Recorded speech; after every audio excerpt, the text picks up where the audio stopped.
최근 들어 자유라는 단어는 우파적으로 해석되는 경향이 있습니다. 하지만 자유는 헌법에도 적힌 사회의 가장 근본적인 가치인데요. 정말 자유는 한 진영의 것일까요? 우리는 언제부터 자유를 이렇게 해석하게 된 걸까요? 이러한 질문들을 해결하기 위해 이번 에피소드에서는 자유가 역사적으로 어떻게 발전해 왔는지 거슬러 올라가 보려 합니다. 자유주의의 아버지 홉스부터 진짜 자유에 대해 탐구해온 벌린까지 배워보며 자유의 참 의미를 알아보려 합니다. 그럼 역사 테라피 시즌2 네 번째 이야기, 자유란 무엇인가? 지금 시작합니다. 안녕하세요. SPNSTV의 조준호 PD입니다. 오늘도 역사 테라피 4화로 돌아왔습니다. 반갑습니다. 반갑습니다. 교주님.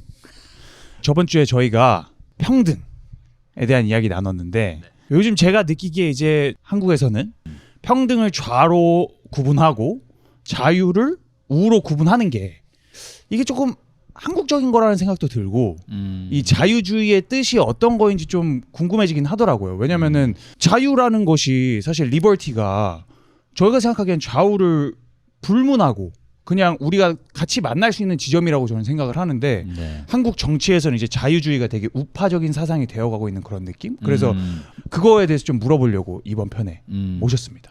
한국에서만 그런 건 아니고 현대 사회에서는 자유, 뭐 liberty, freedom 뭐 이러면은 약간 우파의 상징 같잖아요. 특히 이제 이 80년대 이후에 신자유주의 질서가 득세한 이후에는 이 자유라는 말은 거의 이제 신자유주의와 동일시되고 자유를 얘기하는 사람은 우파 혹은 극우 같다는 거죠. 반대로 평등을 얘기하는 사람은 공산주의자 같고 사회주의자 같고 좌익 같은 생각이 드는 거는 한국에서는 좀 그게 극단적이긴 하죠. 이 좌우의 분열이 좀 크니까. 근데 미국에서도 마찬가지고 유럽에서도 마찬가지입니다. 근데 이거는 사실 20세기 특히 냉전을 거치면서 이런 분화가 심해진 것이고 처음 이 미국 혁명과 프랑스 혁명이 생겼던 이 대서양 혁명, Atlantic Civilization, 대서양 문명, 혹은 이제 이번에 그 다보스에서는 애틀란티즘이라는 말을 썼잖아요. 아, 그래요? 이번에 스톱이라고 하는 핀란드 대통령이 아틀란티즘은 끝났다라고 얘기를 했어요. 아틀란티즘이라는 거는 이제 미국과 유럽이 함께하는 지금 우리가 생각하는 이제 서방 세계를 생각하면 떠오르는 그 가치들이 아틀란티즘이라고 하는 건데 이거가 깨졌다는 거죠. 왜? 트럼프가 와서 유럽 지도자들을 욕하니까. 캐나다 총리도 이제 미국을 믿을 수 없다라고 얘기하고 독일도 마찬가지고 뭐 이런 현상들이 생기니까 한 250년 동안 지속되어 왔던 이 시스템이 끝났다. 근데 그런 얘기를 했을 때 이 근원으로 갔었던 이 18세기 말 미국 혁명과 프랑스 혁명을 이끌었던 미국 건국의 아버지들과 프랑스 혁명의 리더들은 자유와 평등을 떼어서 생각하지 않았어요. 하나였었어요. 실제로 프랑스 혁명의 슬로건이자 지금도 이제 프랑스 국가의 슬로건은 자유, 평등, 우애거든요. 리베르테, 파차니테, 이갈리테 이렇게 얘기하잖아요. 자유와 평등은 뗄래야 뗄 수가 없고 우리가 첫 번째 에피소드에서 얘기했던 미국 독립선언의 가장 중요한 문장 We hold this truth to be self-evident that all men are created equal, unalienable rights are life, liberty and pursuit of happiness 이렇게 얘기했잖아요. 그러니까 우리는 이 진실을 자명하게 받아들인다. 모든 인간은 평등하게 창조되었고 그리고 이러한 권리 중에는 자유, 생명, 그리고 행복, 주권 이 얘기를 할 때도 결국에는 모두가 평등하게 창조되었다는 것과 자유에 대한 권리가 있다는 것은 연결돼 있죠. 그러니까 자유와 평등은 뗄 수 없는 개념인 거예요. 그러니까 지금처럼 이 좌와 우파, 진보와 보수가 마치 진보는 평등을 더 우선시해야 되는 것처럼 얘기하고 보수는 자유를 더 우선시하는 것처럼 얘기해야 되고 그거 갖다 계속 싸우는 게 지금 정치의 전부라고 우리가 느끼잖아요. 예를 들어서 뭐 세금을 더 걷자라고 하면 자유를 해치는 거다. 시장의 자유를 해치는 거다. 뭐 이런 식으로 얘기할 수도 있고 반대로 또 더 평등하게 뭐 분배를 하자라고 하면은 또 그런 얘기가 나올 수도 있고 이런 상황에서는 잘 이해가 안 될 수 있지만 이 오퍼레이팅 시스템이 처음 만들어졌던 그 버전 1.0 가장 오리지널한 버전에서는 자유와 평등은 뗄래야 뗄 수 없었다. 연결돼 있었다. 긴밀하게. 그럼 지금 1.0이랑 뭐 지금 버전과의 자유주의의 그 체인지가 그러니까 버전이 어떻게 업데이트가 된 건지가 좀 궁금해요. 왜냐면 지금 생각했을 때 자유주의를 떠올리면은 맞아요. 뭐 시장 경제 자유 뭐 이게 되게 1번인 것 같거든요. 그렇죠. 예. 그래서 아무래도 캐피털리즘이랑 뭐 자본주의가 많이 생겨나면서 뭐 시장에 대한 이런 컨셉이 생기고 자유 시장이 같이 붙었겠지? 그러면서 이게 좀 드리프트가 됐던 것 같은데 네. 그거부터 한번 짚고 넘어갈까? 어떻게 자유주의가 변했는지부터. 지금 우리가 일반적으로 얘기하는 자유는 이제 신자유주의적인 패러다임에서 이야기하는 거고, 신자유주의는 그 하이에크나 밀턴 프리드만이라고 하는 20세기 중반의 경제학자들이 그 당시에 지배했던 패러다임이 복지국가 모델. 그러니까 2차 대전 끝나고서는 미국도 그렇고 영국도 그렇고 다들 복지국가를 했어요. 미국도 마찬가지였어요. 루즈벨트를 통해서 국가가 굉장히 많은 세금을 걷어서 그 국민들한테 분배를 하고 기본 어떤 사회적인 권리를 주고 이런 것들이 서방 세계에서 되게 일반적인 패러다임이었어요. 전쟁을 하다 보면 그럴 수밖에 없잖아요. 전쟁을 하다 보면 국가의 기능이 커지고 국가가 국민들한테 음식도 배급해주고 그치. 뭐 이런 안전도 보장해주고 건강도 챙겨주고 이런 것들이 일반적인 패러다임이었기 때문에 국가의 기능이 굉장히 비대해졌습니다. 근데 이거에 대항해서 나왔던 것이 이런 그 프리드만이나 하이에크가 주장했던 이 신자유주의적인 경제 질서고 그 전에 케인즈에 대해 저항한 거였던 거죠. 근데 이게 뭐 5, 60년대에는 좀 마이너리티였다가 소수파였다가 80년대에 영국의 대처, 미국의 레이건을 통해서 이게 전면적으로 도입이 된 거죠. 그러니까 우리 같은 세대는 90년대 태어났을 때는 이미 전 세계가 그 신자유주의적인 경제 질서에 들어가 있었고 대한민국은 IMF를 겪으면서 거기에 완전히 강제적으로 편입이 된 겁니다. 그래서 지금 우리는 자유라고 얘기하면은 이 신자유주의, 국가의 기능을 최소화하자. 거의 그냥 폴리싱만 하자. 시장 개입하지 말고 세금도 많이 떼지 말고 부동산 정책 이런 거 많이 관여하지 말고 기업이 하게 두자. 최대한 민영화를 하자. 심지어는 가장 중요한 의료, 건강 혹은 교통 뭐 이런 것들도 민영화를 하자. 이런 것들이 지금 기본적인 기조거든요. 그래서 이거를 자유주의라고 근데 동일시하면 안 된다는 거죠. 오늘 저희가 이야기할 자유주의는 정치적인 자유주의. political liberalism이고 이것의 뿌리는 16세기, 17세기, 18세기 영국에서 와요. 프랑스도 기여한 것이 많지만 그 사상적인 뿌리는 영국에서 오는 것이고 제가 그 옥스퍼드에서 석사할 때도 이 계보를 굉장히 자랑스러워하시는 교수님의 제자였어요. 제가. 이 진짜 영국인의 프라이드가 어마어마한 양반이었거든요. 정말 보수적이고 성함이 어떻게 되시죠? Dr. 브라이언 영이라는 분이신데 브라이언 영이라는 분이시고 아주 꼬장꼬장하신데 되게 멋있어요. 근데 진짜 영국인의 그 프라이드가 어마어마하고 영국 성공회부터 시작해서 영국 제국 프라이드가 어마어마합니다. 근데 이분은 보수예요. 굳이 따지자면 정치적으로 보수적인 사람인데 굉장한 리버럴이었어요. 그 저는 이해가 안 되는. 리버럴 하면은 좌파 아닌가? 그치. 내 생각에는 리버럴하다는 거는 되게 자유분방하고 막 히피 같을 것 같고 막 이렇게 생각을 했는데 네. 이분은 되게 팬섹슈얼? 꼿꼿한 팬섹슈얼 폴리아모리 해야 될 것 같고 막 그런 느낌인데 비건이어야 될 것 같고 막 이런데 이제 교수실에 들어가면은 그 약간 그 채플에서 나올 것 같은 파이프 오르간 음악이 막 나오고 막 데이비드 휴움 이런 거 좋아하시고 그 엄청 진짜 흉 좋아하시고 흉 좋아하시고 이건 되게 엄청 진짜 꼰대 영국 꼰대 영국 꼰대야 선비야 영국 선비 이분이 리버럴이라는 거야 자기가 진짜 리버럴이라는 거야. 그 리버럴이 뭔지 아냐고 나한테 계속 1년 동안 저를 진짜 세뇌를? 진짜 엄청 털렸어요 제가. 저 같은 이제 레디컬을 앞에 두고서 저 당시에 되게 레디컬했기 때문에 제가 막 가가지고 이렇게 대들면은 정말 조목조목 되게 그리고 품위 있게 품위 절대 흥분하지 않으셔. 채통 지켜야지. 채통 지키시면서 조목조목 너 근데 이거 생각해봤니? 이거 부끄러운데? 읽어봤어? 너 프렌치 레볼루션 그렇게 좋아해? 그럼 너 에드먼드 버크 읽어봤어? 이 보수파의 기원에 대해서 읽어봤어? 막 이렇게 하셔요. 근데 이분이 한 말씀 중에서 지금도 저 마음에 뇌리에 박혀있는 한 문장이 있는데 이게 그분이 얘기하는 영국 제국이 위대한 이유이자 자유주의 질서, 영국 제국이 퍼뜨린 거거든요. 자유주의 질서가 왜 위대한지를 한마디로 압축하는 재수없는 문장인데 굉장히 제국주의적이라서 뭐라고 그러셨냐면은 Commerce civilizes라고 하셨어요 저한테. Commerce civilizes. 딱 두 문장이다. CC. 번역하면 뭐지? CC. Commerce는 이제 상업이죠. 상업. 네, 이게 상업이 교역. 그게 되게 상스러운 거잖아요. 말 그대로 상스러운 거예요. 상업을 하면은 상업 문명화. 상업이 그렇지. 문명화를 만들었다. 뭐 이런. 그렇지. 사람들이 거래를 하면은 문명화가 되고 개화가 된다는 거예요. 우리가 시즌 1에서 개화파 얘기했잖아요. 개화파들이 항상 처음 요구받았던 게 뭐예요? 외국인들이 와가지고 그 매튜 페리 제독이 와가지고 일본한테 요구한 게 뭐냐면은 개항을 하라. 항구를 열어라. 우리의 물건을 사라. 너네 물건을 팔아라. 이거였거든요. 근데 우리나라는 흥선대원군도 그렇고 쇄국 정책을 했죠. 문을 닫고서 우리는 안 팔아. 너네 같은 오랑캐들이랑. 근데 서양인들이 요구한 건 항상 거래를 하자는 거였어요. 팔아라. 비즈니스 하자고. 사고 팔자. 비즈니스 하자. 그리고 근데 commerce civilizes라는 건 딴 건 모르겠고 사람들이 거래를 하면은 안 싸운다 그랬어요. 오케이. 서로 간에 의존을 하게 되니까. 무슨 말인지 알죠? 그러니까 네. 서로 간에 장사하는 사이끼리는 전쟁 안 한다는 거야. 그렇죠. 이게 저희 같은 경우도 이제 돈이 들면은 이제 일 봐야죠. 그렇죠. 감정이 이제 뒤로 오거든요. 맞아. 네. 그거예요. 일단 일을 봐야 되니까 이게 이 인트레스트가 중요하잖아요. 허영심이 사라진다는 거예요. 그러니까 자존감이나 자존심으로 싸우잖아. 사실 인류의 전쟁의 대부분은 왕들의 자존심 싸움이잖아요. 왕과 귀족들의 자존심 싸움이란 말이에요. 제가 나를 무시했어? 근데 거래를 하고 무역을 하는 순간 이성적이어진다는 거야. 이게 굉장히 상스럽지만 영국 제국이 7세기, 18세기 동안 전 세계에 퍼뜨린 이 문명화와 개화에 저는 딱 한 줄짜리 본질이라고 생각을 해요. Commerce civilizes. 이 얘기 들었을 때 정말 전 밥맛이 없었거든요. 이 영국인 그 양반께서 네. 나한테 그래서 니네 영국 제국이 그렇게 와가지고 이 다 그 정복하고 거래하려고 했던 게 잘한 거냐. 저는 이 제국주의에 대한 반감이 컸기 때문에 이 식민지에서 왔던 조선인의 입장에서. 근데 그 말이 틀리다고 할 수는 없더라고요. 근데 오늘날 돌아가는 세상이 어떻게 되고 있어요? 트럼프가 이걸 뒤집고 있죠. 커머스를 하지 말자고 하고 있죠. 관세를 오히려 내자고 하고 있죠.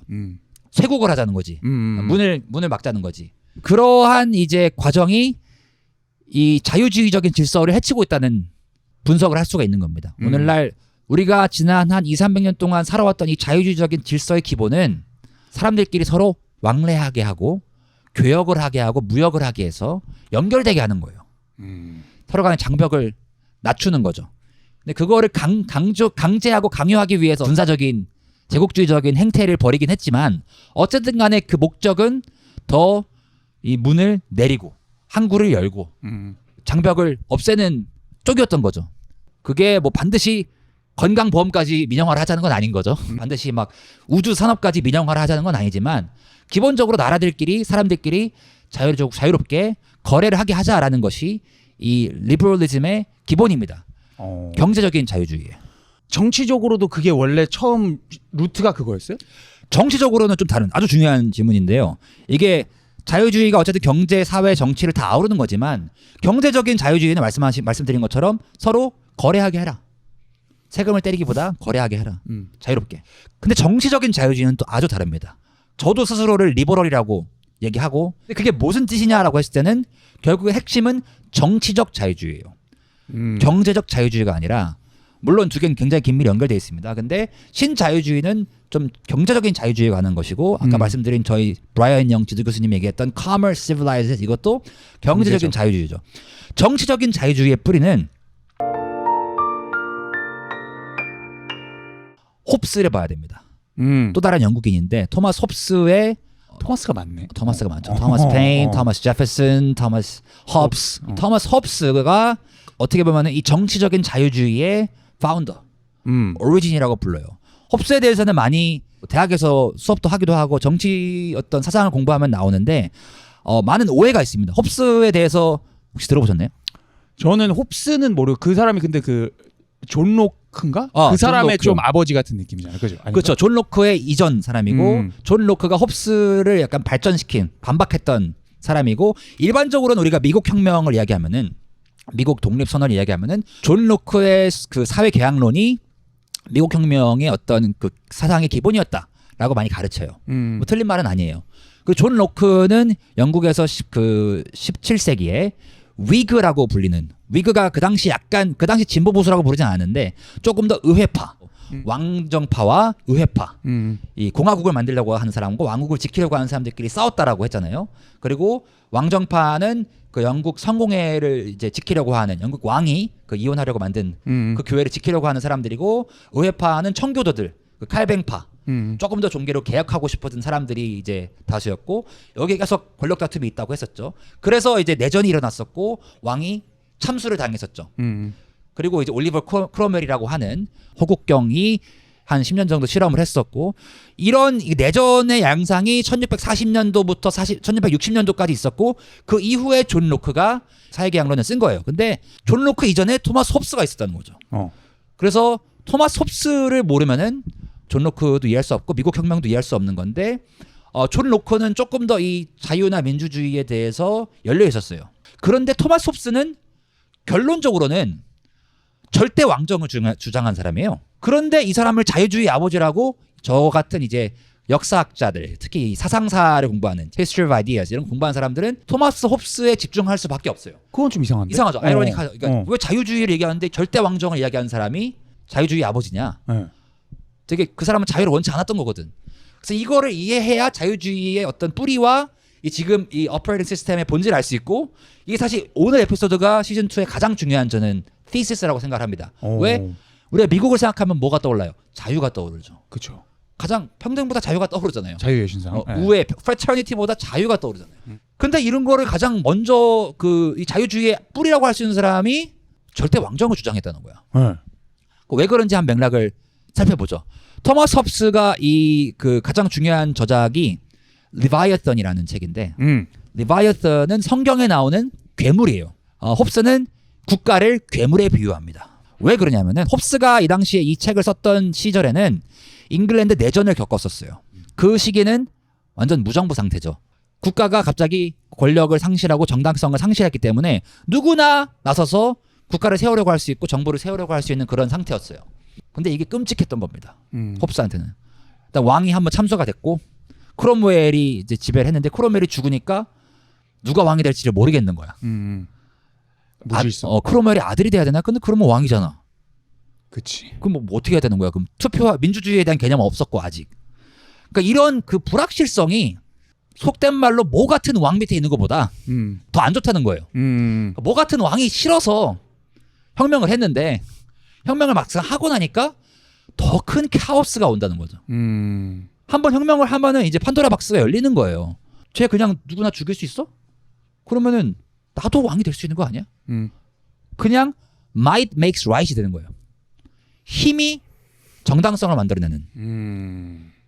이게 근데 오히려 훨씬 끔찍하다는 거죠. 이게 앞으로 모든 혁명이 이렇게 되거든요.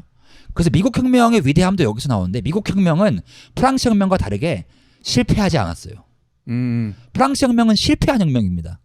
왜냐면은 로베스피에르가 독재자처럼 집권하다가 로베스피에르도 단두대에서 처형이 됐고 결국에는 나폴레옹이라고 하는 황제가 등장했죠. 그치. 민주주의 혁명을 했다가 갑자기 막 다들 단두대에서 처형이 되더니 나폴레옹이라고 하는 절대 권력을 가진 황제가 군림을 해서 전 세계를 상대로 전쟁을 일으켰어요. 러시아까지 쳐들어갔습니다. 그러니까 이거는 프랑스 혁명을 이끌었던 원래의 이상과는 다른 거죠. 엠파이어를 만들려고, 제국을 만들려고 이거 혁명한 게 아니고 민주공화국을 만들려고 했던 건데, 그 과정에서 서로 죽이다가 압도적인 힘을 가진 사람이 쿠데타를 일으켜서 권력을 갖게 된 거죠. 그래서 프랑스 혁명은 실패한 혁명이에요. 물론 굉장히 많은 것들이 일어났지만 미국 혁명은 혁명을 한 다음에 무너지지 않았죠. 대통령으로 갔고 조지 워싱턴이 2번 한 다음에 물러났어요. 굉장히 아름다운 선례를 남기셨죠. 안 물러나도 되는데 나 2번만 할게. 3번 하면 내가 왕이잖아? 나 왕은 아니에요. 이러면서 물러나신 거예요. 이승만 대통령도 그렇게 하셨었으면은 지금 정말 강건한 그 국부의 자리를 지금 유지하셨을 텐데 조지 워싱턴의 그 아름다운 선례를 남긴 거죠. 이런 게 미국 혁명의 위대함이에요. 저는 그렇게 봅니다. 근데 어쨌든 미국 혁명을 했을 때 전에 잉글랜드 혁명에서는 이게 다시 말씀드린 것처럼 로베스피에르가 죽으면서 다시 왕정이 복구가 된 거예요. 그 단두대 처형됐던 왕의 아들이 다시 왕으로 데려온 거야. 왜? 귀족들이 야 이거 너무 우리가 혁명하긴 했는데, 우리가 너네 아빠 죽이긴 했는데 이거 막상 우리끼리 하려고 그러니까 이게 애매하다. 우리끼리 누가 왕이 될지 정하는 것도 좀 어렵고, 그렇다고 그 올리버 크롬웰 아들 뭐 애송이 같은 얘를 왕 만드는 것도 좀 그렇고 그냥 다시 네가 해라. 이렇게 된 거예요. 그래서 왕정이 복구가 된 거죠. 이런 상황에서 토마스 홉스가 책을 쓴 겁니다. 목적 결론은 이미 정해졌었어요. 결론은 애나키를 막아야 된다. 이 무정부 상태를 막아야 된다. 그렇기 때문에 절대 왕정이 좋다. 그러니까 무정부 상태가 되면 안 된다라는 게 어떻게 보면 더 키였구나, 이 사람. 그 사람의 모티브였던 거죠. 근데 이거를 정당화하기 위해, 이거의 감정이고 이 토마스 홉스의 아젠다고, 이걸 정당화하기 위한 논리를 굉장히 어마어마하게 섬세하게 펼칩니다. 그래서 홉스가 모든 앞으로 나올 로크, 루소, 뭐 사실 최근에 들어서는 뭐 롤스 같은 사람들도 다 이 사회 계약론, 패러다임 안에서 정치 이론을 만들거든요. 이 사회 계약론이 굉장히 어떻게 보면은 정치 철학을 공부할 때 가장 중요한 프레미스예요. 전제예요. 네. 사회계약론이라는 건 뭐냐면 홉스가 이거 만든 거예요. 어. 그 당시 맥락에서 너무 중요한 게 결국에는 질문은 누가 지배할 거냐. 그리고 그 지배하는 사람의 권위는 어디서 오는가. 그 전까지 정당성, 왕의 정당성은 어디에 왔냐면요. Divine Rights of Monarchy였어요. 왕권 신수설. 이것은 기본 전제는 기독교적인 가치고 기독교에서는 모든 권력은 어디서 나오냐면은 하느님한테서 오는 거죠. 사람한테서 오는 게 아니에요. 인권에서 오는 게 아니에요. 인간은 권리 없어요. 그 당시에는 인권이라는 거 없어. 동물권은 당연히 없고 인권은 아예 없어. 권리라는 것, 권력이라는 것은 뭐냐면은 무조건 하늘에서 와요. 하나님에서 와. 기독교의 믿음이 그거잖아요. 근데 그거를 누가 받았어? 교황이 받은 거예요. 예수님이 맨 처음 받았고 아들로서 중세 유럽의 상태에서는 교황이 교황이 독점하는 거예요. 중국에서는 상제님의 뜻을 황제가 중국의 황제가 독점을 해서 그거를 이제 조선의 왕한테 나눠주고 베트남 왕한테 나눠주고 이런 구조잖아요. 근데 그렇기 때문에 이제 헨리 8세가 이혼하려고 했을 때도 자기가 마음대로 못하는 거예요. 근데 이거를 점점 종교 개혁을 하면서 저항하기 시작한 겁니다. 네가 뭔데 교황? 나도 왕이야. 나도 하나님이랑 직접 소통할 수 있어. 퀘이커들과 토마스 페인 같은 사람들이 그 사람들이 극단적으로 이제 모두가 그렇게 할 수 있다는 거고 각 나라의 왕들도 나도 직접 내가 다이렉트로 그냥 하나님이랑 소통할게. 이런 얘기가 펼쳐진 거예요. 근데 어쨌든 기존의 그 왕의 권력이 받는 것은 왕권 신수설이라는 거죠. 이거는 로버트 필머라고 하는 그 당시의 사상가가 어떤 식으로 논리를 전개하냐면은 계보를 써요.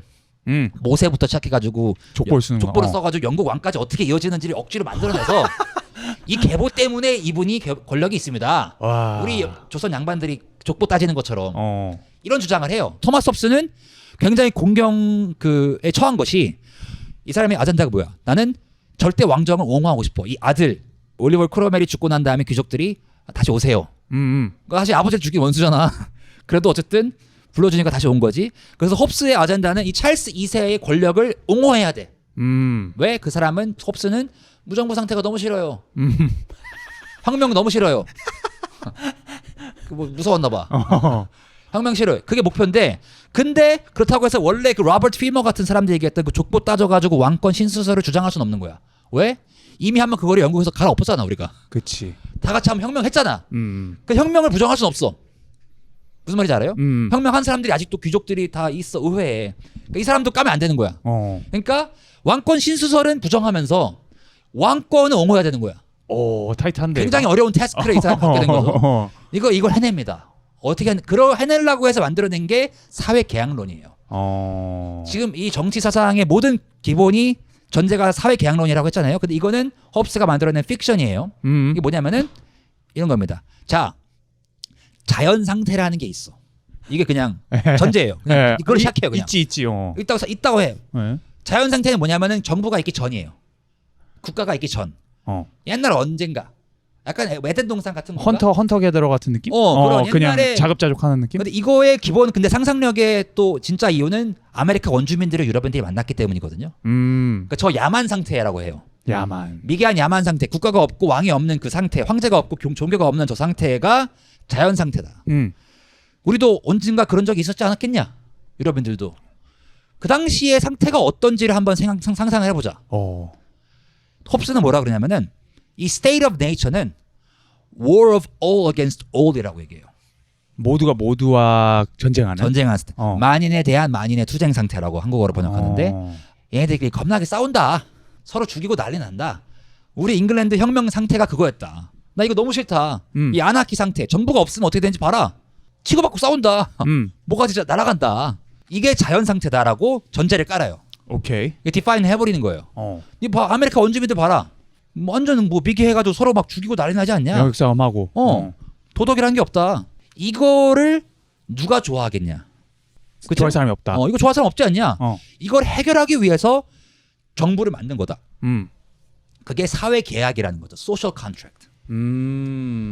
사회 계약을 할 때는 어떻게 하냐면은 서로 간에 안전을 원하는 것이고, 그래서 국가를 만들어서 국가한테 모든 권력, 폭력에 대한 독점을 준 것이다.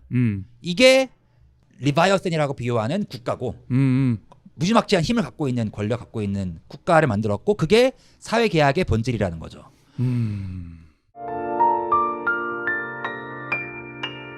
근데 이 논리를 할 때 홉스가 되게 굉장한 주장을 깔아놓는데 어.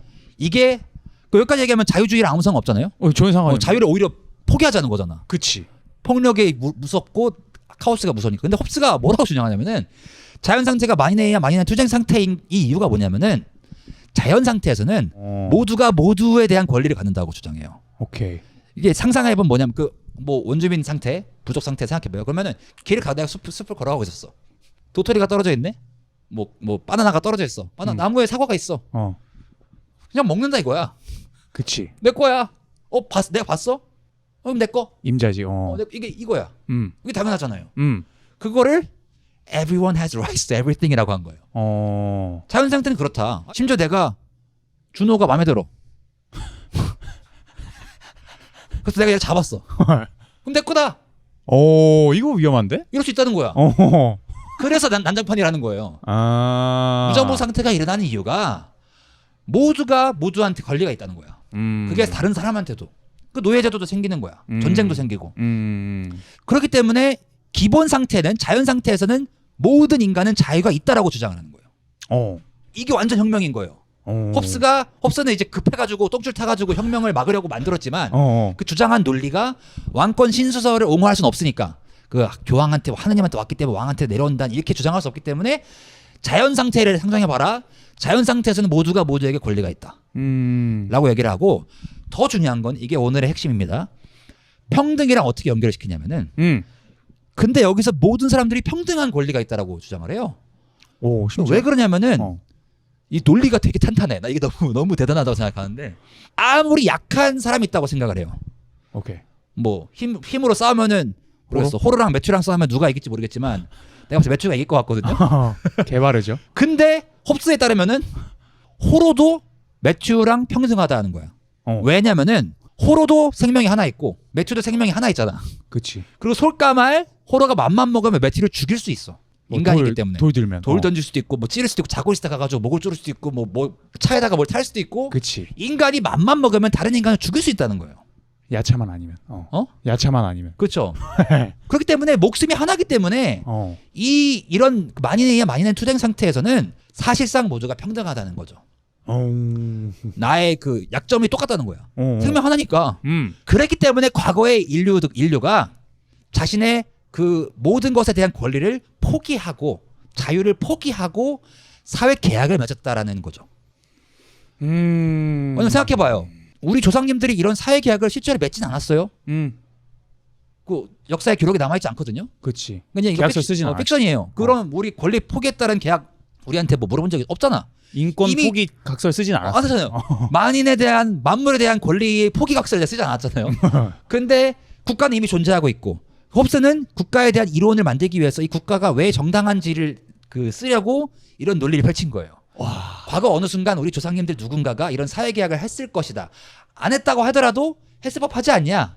그러니까 국가가 정당한 거다. 라는 얘기를 하는 거고 그 권리를 포기한 이유는 모두가 평등하기 때문에. 왜 평등한 이유는 모두가 생명이 하나고 서로 죽일 수 있기 때문에 이런 만인에 의한 만인의 투쟁 상태는 누구도 원치 않는다. 아나키다.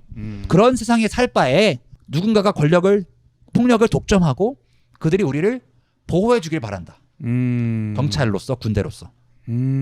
이게 리바이어턴의 논리입니다. 굉장히 탄탄한 논리인데 탄탄하네. 그 논리를 만들기 위해서 이 자연 상태에서는 모두가 자유롭고 모두가 모두에 대한 권리를 갖고 있고 모두가 평등하다라고 홉스가 다 얘기해 놓은 거예요. 그래서 정치 사상사를 공부하는 사람은 홉스가 이 모든 근대 문명과 자유주의 질서의 파운더라고 얘기를 하는 거죠. 이 사람이 그런 새로운 패러다임을 만든 거구나. 의도치 않게 어떻게 보면.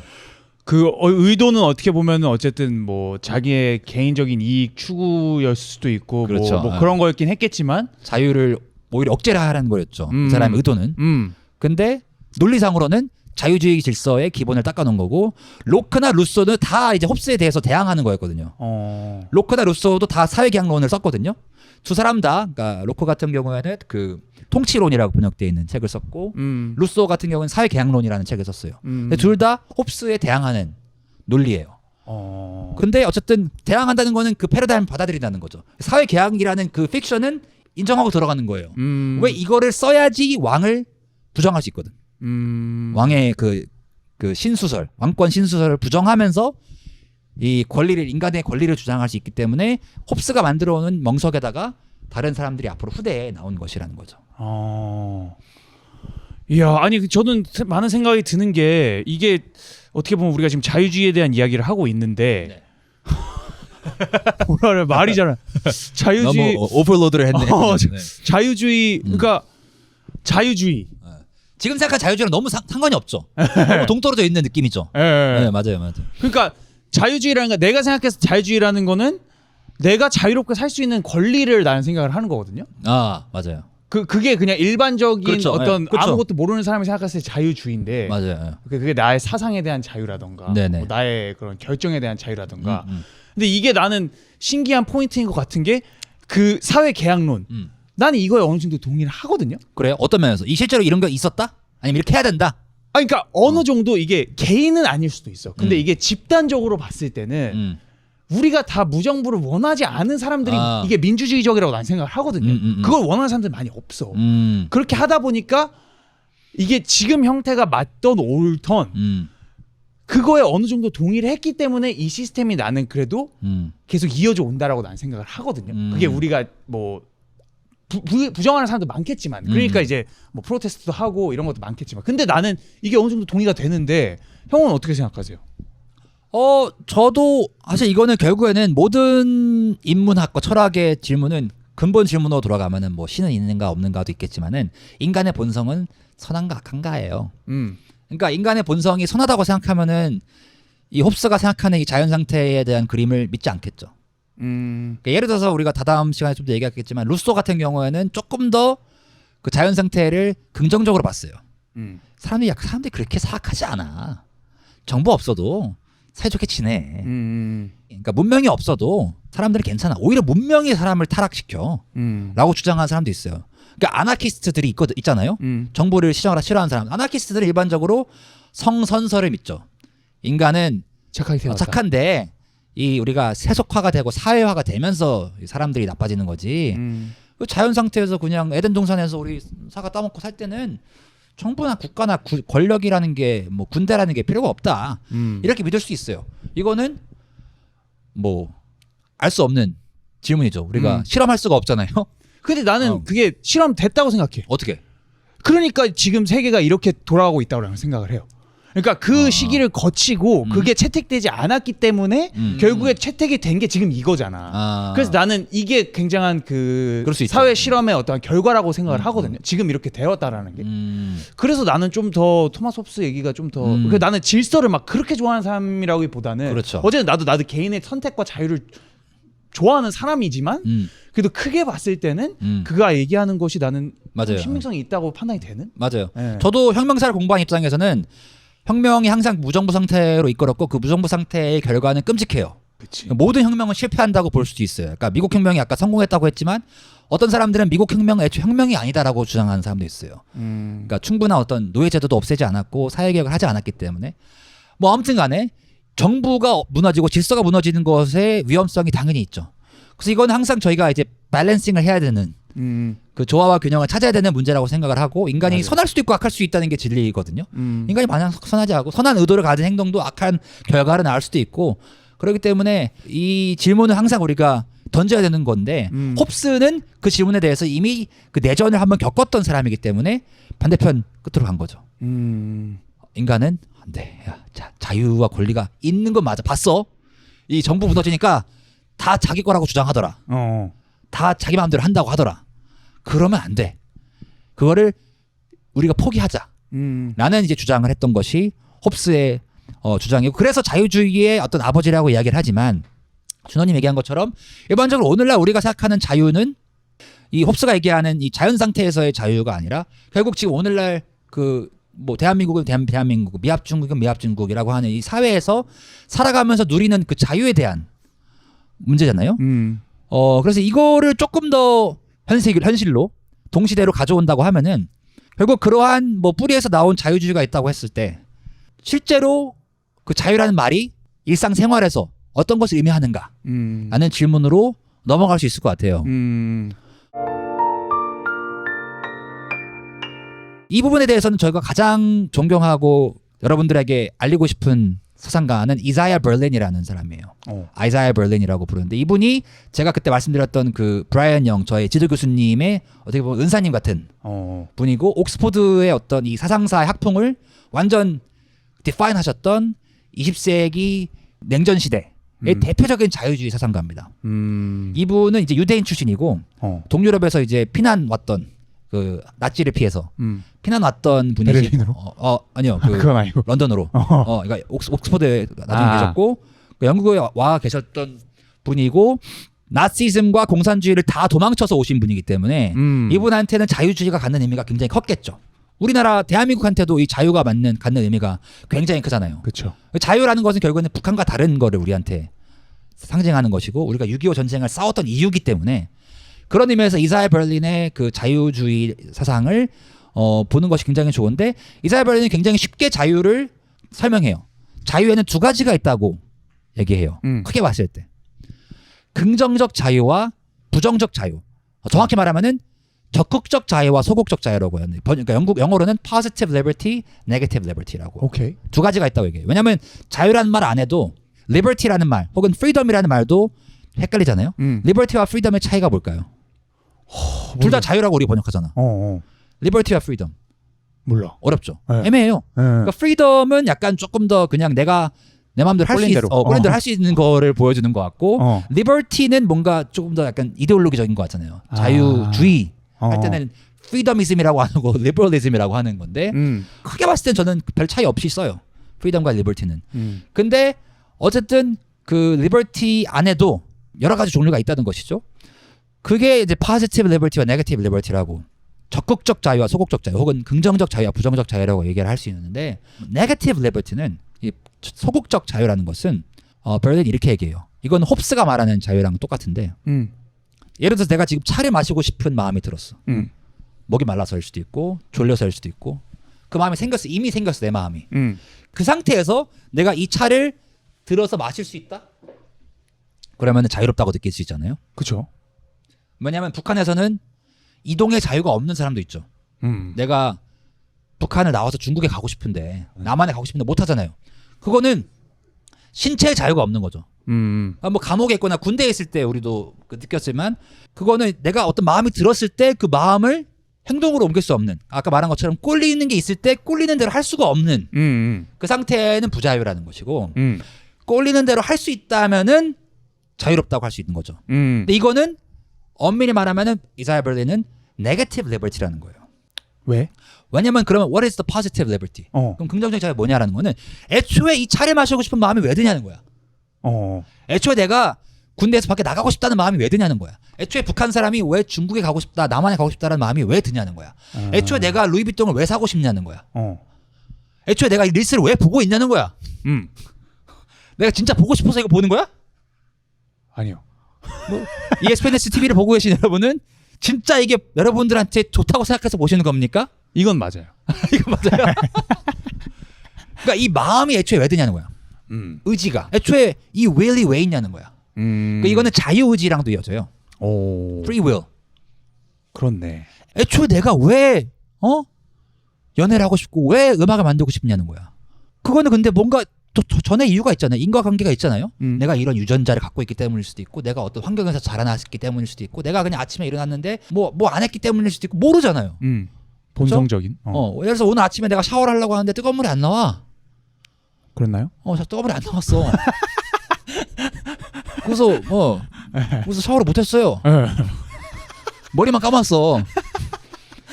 근데 그게 내가 자유롭냐는 거야. 무슨 말인지 알죠? 예. 그런 것처럼 마치 뜨거운 물이 안 나온 것은 나와 외부에서 온 원인이잖아요. 나랑 상관없는 것처럼. 근데 그런 게 아닌 게 어디 있냐는 거죠. 내 욕망이 어떤 생겨났을 때 내가 찬물로 머리만 감겠다라는 마음이 왜 들었냐는 거야. 내가 그러고 싶어서 그런 것도 아니라는 거죠.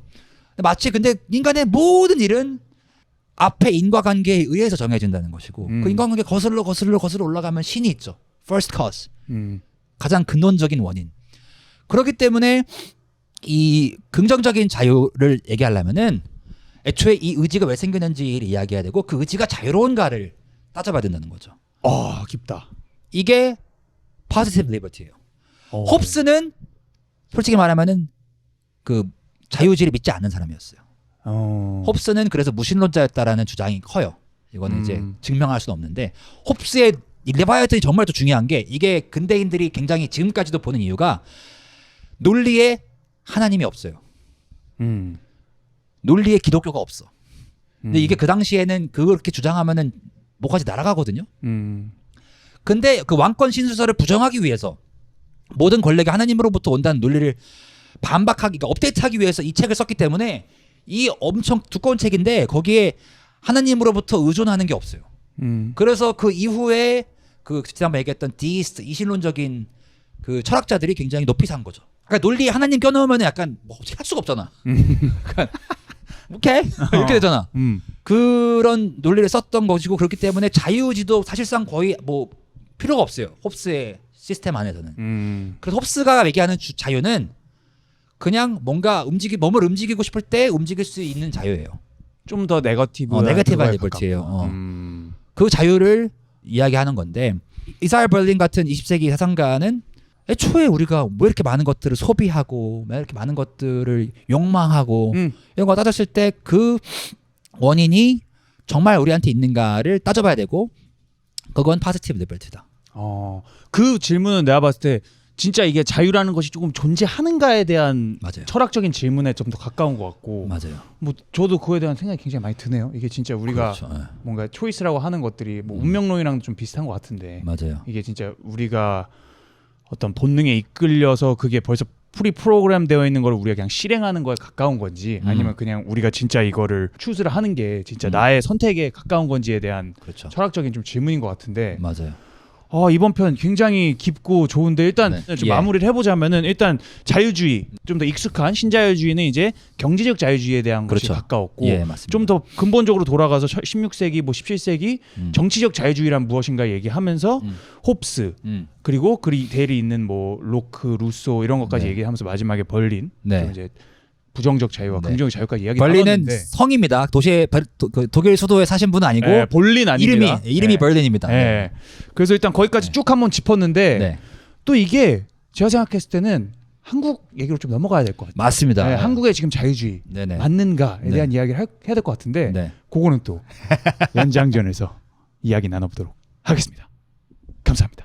All we are saying is give peace a chance. Peace. SPNS 정렬 신호로 바뀌었습니다. 네,